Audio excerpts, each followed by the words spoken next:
Good morning, students of class 9th. Today we will start with lesson number 6 of science, that is tissues. Before starting this, I would like to explain you some very important. Yes, that important thing is this. This is your index page of NCERT books. Open this page and you have to mark that which chapters you have to do in your chemistry registers and which chapters you have to do in your bio registers and which chapters you have to do in your physics registers. You have to do chemistry, bio and physics in different registers. Use only registers. Now, lesson number 1, 2, 3 and 4. These 4 chapters are of chemistry. Mark it in your index. These 4 chapters are of chemistry.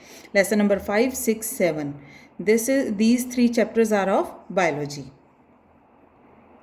Now, lesson number 13, 14 and 15. These are also included in biology. Lesson number 8, 9, 10, 11 and 12. These are included in physics. So you have to maintain 3 registers in which you have to do 4 chapters of chemistry in chemistry register and 6 chapters of biology in bio register and 5 chapters of physics in physics register. Now we will start with lesson number 6 of biology. This lesson number 6, tissues, is chapter of biology. First of all, I would like to explain this term tissues. A group of similar cells performing a particular function are called tissues. That means this is the group of similar cells. The group of similar cells, cluster of cells that perform a particular function. एक तरह का ही function जो perform करते हैं, that are called tissues. For example, as you know, your body is made up of cells that you have learned in your previous chapter. These cells combine to form tissues. Now these tissues are different in different organs. As there are different organs like stomach, heart, brain, all these organs contain different tissues. Now, division of labor. The particular function is performed by the group of similar cells is called division of labor.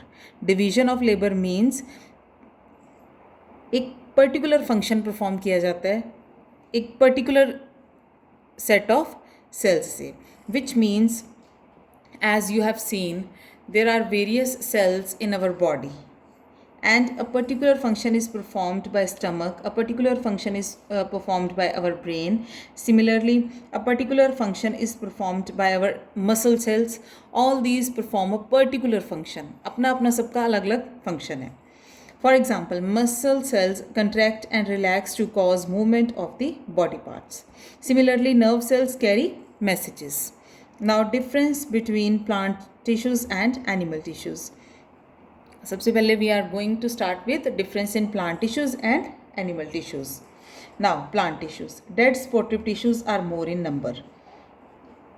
Dead sportive tissues are more in number, which means in plant tissues there are dead sportive tissues are more.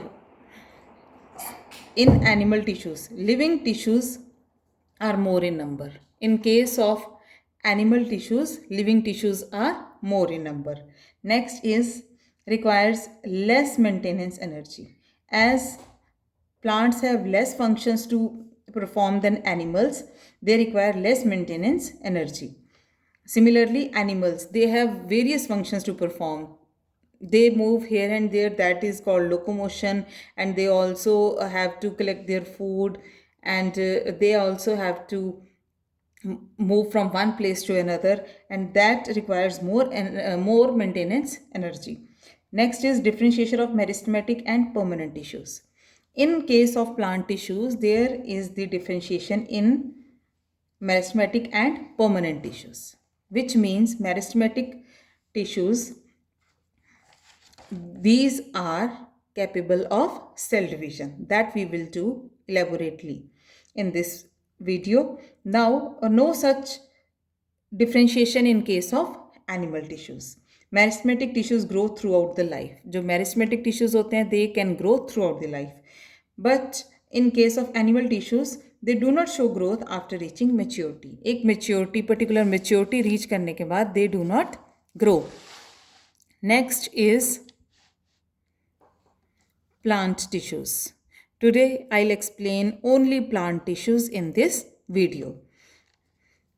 Now, plant tissues, you can see over here there is a flow chart in which I will try to explain this plant tissues. Plant tissues are of two types. They are divided into two types: meristematic tissues and permanent tissues.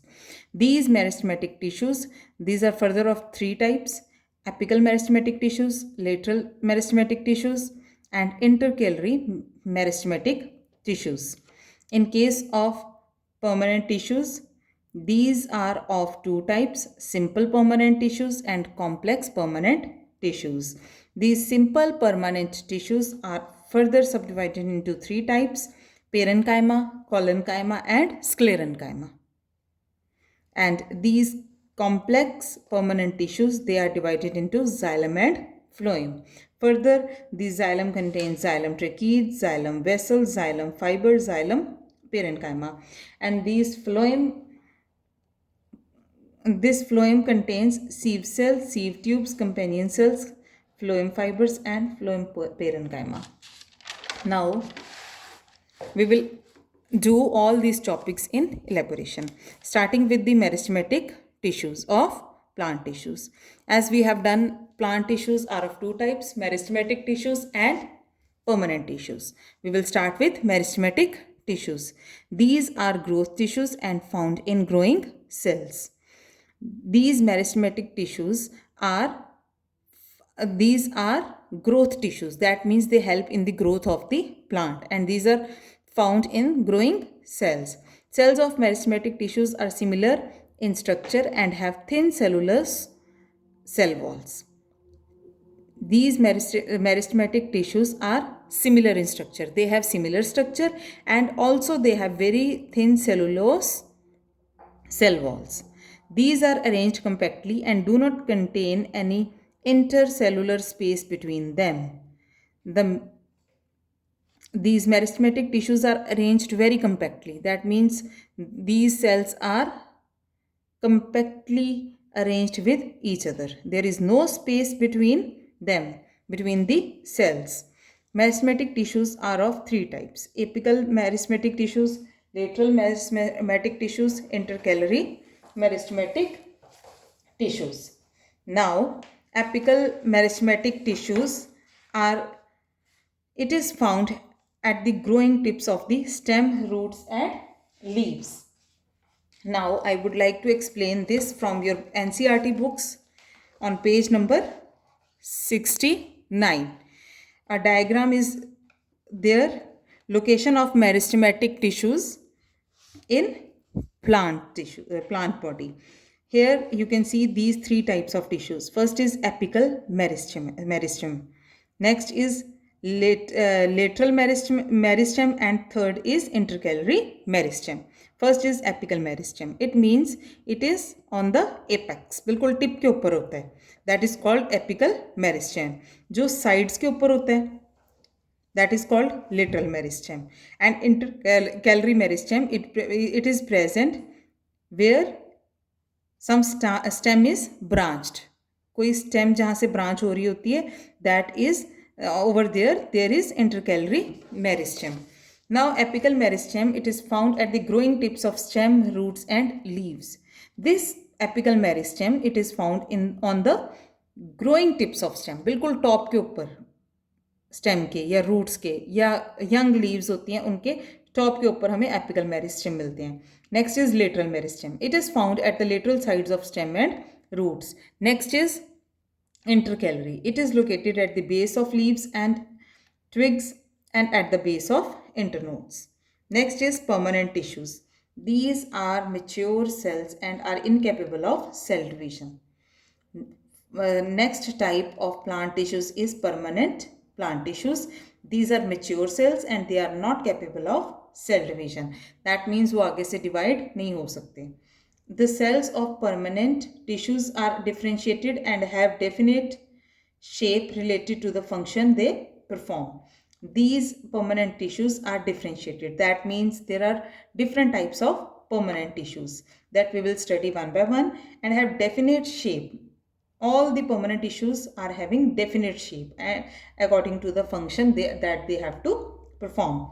Now, this permanent tissues is of two types: simple permanent tissue and complex permanent tissue. Starting with this simple permanent tissues, these are made up of only one type of cells.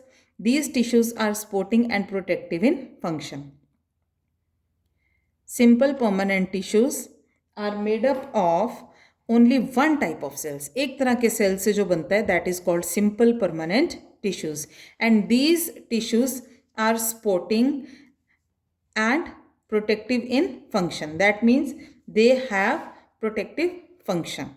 Next, these are of further three types: parenchyma, collenchyma and sclerenchyma. This parenchyma, these cells are living and form bulk of the plant body. Most of the plant body that is made up of these parenchymatous cells. These cells are living. All these the cells of parenchymatous tissues are living. It provides rigidity to the plants, and parenchyma cells are also help in storing food. That means they also store food. When it contains chlorophyll and it performs photosynthesis, it is called chlorenchyma. This is the term chlorenchyma which is used when these parenchyma cells contains chlorophyll. Similarly, one more term is there, aerenchyma. In aquatic plants, aerenchyma is present. These are parenchymatous cells with large air cavities. It provides buoyancy to plants and help them to float. जो plants को float करने में help करती है water में, that is due to aerenchyma, aerenchymatous tissues. Now next is collenchyma.